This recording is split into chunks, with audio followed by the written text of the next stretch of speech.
world of make-believe. Kids screaming in the cradles, profanities. I see the world through ice covered in ink and bleach.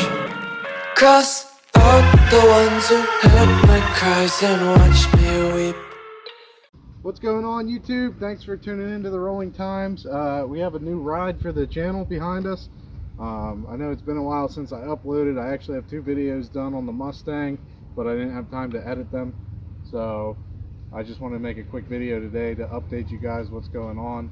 Brandy and I picked up this Volkswagen yesterday. It's a 2003 GTI 1.8 turbo 5-speed. It's got 203,000 miles on it. It does need some work. We did drive it onto a trailer, and then the guy we bought it from actually trailered it here for us. We just got done washing it, but the timing belt's making some noise, so I think the timing belt's getting ready to fly off. It sounds like it's slapping against the timing cover, so we don't really want to run it or drive it till we get that done. We just ordered the parts, so we'll probably do a DIY video on how to do the timing belt on one of these. I do want to replace the timing chain too, because these also have a timing chain that connects the cams, but we'll probably do that at a later date. But right now we just want to get the timing belt done, drive it around, see what else it needs. It's a high mileage turbo car, so it's probably going to need some other stuff. If we take a look at the interior here, I don't know if it's rare or anything, but it's the first that I've ever seen the gray leather in the Mark IVs. I knew it existed, but you just don't see it too often. It is a car that was made in Brazil. It has a 9 as the first number of the VIN, so that's, I don't know if it matters or anything, but just fun facts. The Fox over there also came from Brazil. And overall, the body on the car is very clean. Surprisingly, most of, if not all, the interior stuff actually works and is not broken. Like, if you guys have Mark IVs before, this handle always breaks, the armrest always breaks, everything always breaks. Like, the interiors are just super cheap in these, but it's actually all there for a high mileage car. It's kind of impressive. The paint's clean. The only damage to the body really is the rear bumper. Somebody backed into something at one point, but there's a ton of these Reflex Silver GTIs, so it should be easy to get a bumper for it. Go ahead and pop the hood.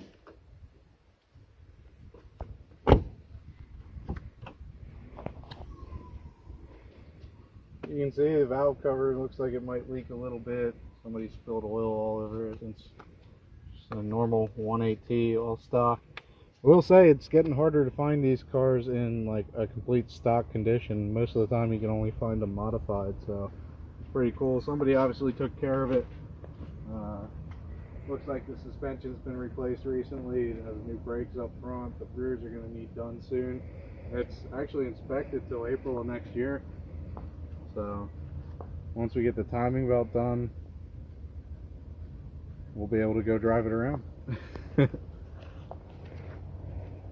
Brandy's so excited to drive it. She said she's been wanting a Volkswagen ever since she met me because they're so much better than Mustangs. We'll see. What happened to my Mustang?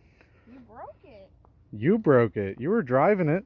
Hey, that's fine for me. Didn't like you. So yesterday when we were on our way back with the GTI, the slave went out in the Mustang. I think the line was against the exhaust, but as you can see, there's no Mustang here.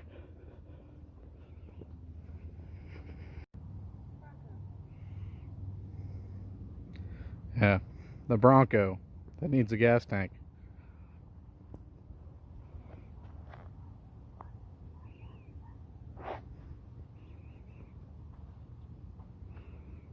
You guys watched my last video, I believe it was on the Fox. We painted the trim and stuff. Since then we haven't really done a whole lot to the Fox. The floors are a little bit sturdier now, but they still need some work before I can do the interior. I'd like to get rid of these seats and put some leather. I have some Mark III leather seats, put carpet in it. Yeah, so the seat tracks need welded back into the floor since we replaced the floor, because every time we go around a turn, Brandy either falls into me or falls out the window. But yeah, we haven't really touched the Fox too much. I've been driving around a little bit. Obviously the Mustang's broke, so that's my daily driver right now. Should be fixing the Mustang on Monday at work. Like I said, I think it just needs a slave line because the line got against the exhaust.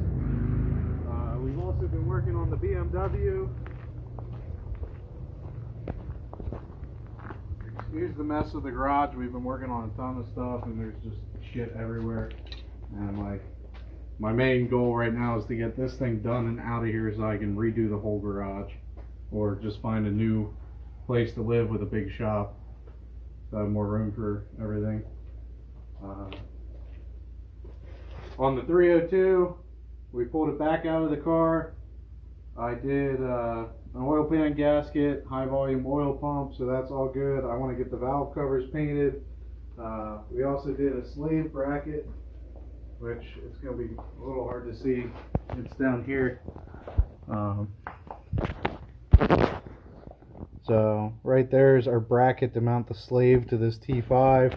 I got to get some adapters here. I thought I had everything just to plug right into the BMW clutch pedal thing, but it's not quite the right size.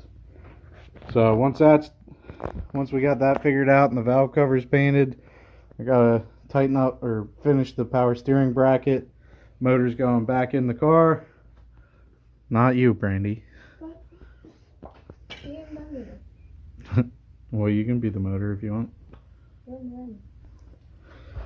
Anyway, it's so close, but it's so far away. Once we get the motor back in, I think I'm going to order Aeromotive EFI to carb fuel pressure regulator. That'll be a quick fix for the fuel system. We can use a stock fuel pump. Probably do a video on that because that'll be a more expensive part that is going into this build. Then we got to fab up some exhaust, hook up the power steering lines, wire it up. Actually, the drive shaft, we'll go back to the Fox. The drive shaft we're using for this thing is pretty cool. It's a T5 drive shaft, and then I got adapter flange from, oh shit, hang on, we need the key. Brandy, I need the key. You want to go ahead and open the trunk? Wait, which way? Does it matter? Wait. Push it all the way in, turn the key. Oh. Which one? That way. Okay, so here's our T5. Hold that up, please. Jesus Christ. I thought it held itself. No, not. It usually doesn't. Brandy just about killed me, Good. and then I was gonna kill her. Anyway, guys, here's our T5 drive shaft. It worked out to be the perfect length. I know a lot of people have to lengthen or shorten them, but I guess how I put the motor and trans in, it just fit. So all I had to do was get an adapter flange here to go from the, I think this is a 1310 or 1330 U-joint to the BMW differential. I got this flange from jagsthatrun.com. They do a lot of cool adapter stuff for like V8s into other cars, so check them out if you ever need anything like this. It was a little expensive, but when you get into custom parts like this, you can't really put a price on them. That saved me so much more time and trouble than I don't know what else I would do. Maybe later on down the road we'll put a solid axle in the BMW, but I'd like to just get it running for now. Alright, now you can slam the trunk. Hang on, just let it up. Now let go. That was going to be on my head.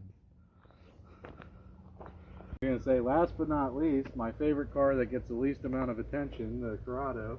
I actually got the cover back on it, so that's nice, but it's all dirty underneath anyway. Ew. Eventually we'll get this thing running again, and after 2 years of sitting again, it'll get about 2 more weeks of running, and then something else will break and it'll sit for 2 more years. I'll never get rid of it, but I'll probably only drive it a total of a few weeks in the whole time I have it. But the good news is we have another motor sitting over here. I picked that up pretty cheap. some parts were pulled off of it. It needs retimed and stuff, but I was told it was a good running motor. Originally, the plan was to build a VR6 to handle some more boost so we don't blow it up again, but since I got that one so cheap, we're probably just gonna slap that one in once the BMW is back together, and then maybe if I have some extra money, we'll build one and make some crazy power and blow up the transmission. So what's fun and exciting with your cars, Brandy?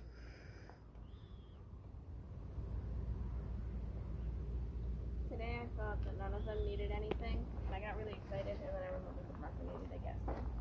The Bronco needs a gas tank. No, because I got excited because usually each one of my cars needs at least like one thing.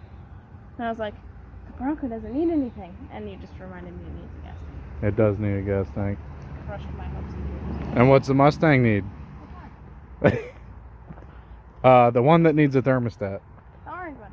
Yeah. Oh, what else am I gonna hopefully be getting? Motorcycle. Yeah. Not really my thing. I mean, I've always wanted a bike, but it's kind of been on the last of my list of things to do. But I might be getting a motorcycle. It's what is it? A Yamaha Virago? Yeah, it's a Yamaha Virago. It's like a 97 Yamaha Virago. Don't know for sure if I'm getting it or not. I am looking for a bike, but if I get that, we're probably going to do some cool custom stuff to it. Right, Brandy? Because it's got to fit in with the Harleys and your Kawasaki. There goes a bike.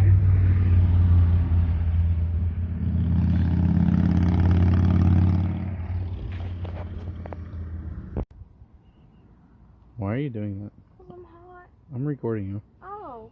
Yeah. At least there's a mirror in here so I can check my makeup while I'm driving. That's not what that's for. But the Bronco doesn't have it, so I have to like, the mirror's all the way over here, so I gotta like... Because that's safe.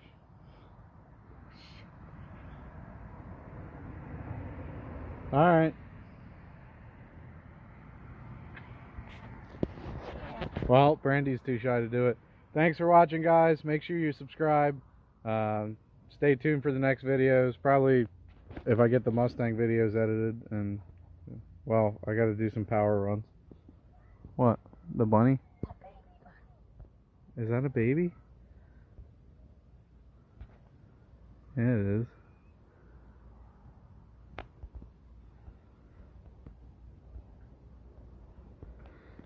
Oh, how fitting. You're in a rabbit. There's a rabbit over there. I look like a rabbit. Well, it's not a rabbit, but it's basically a rabbit.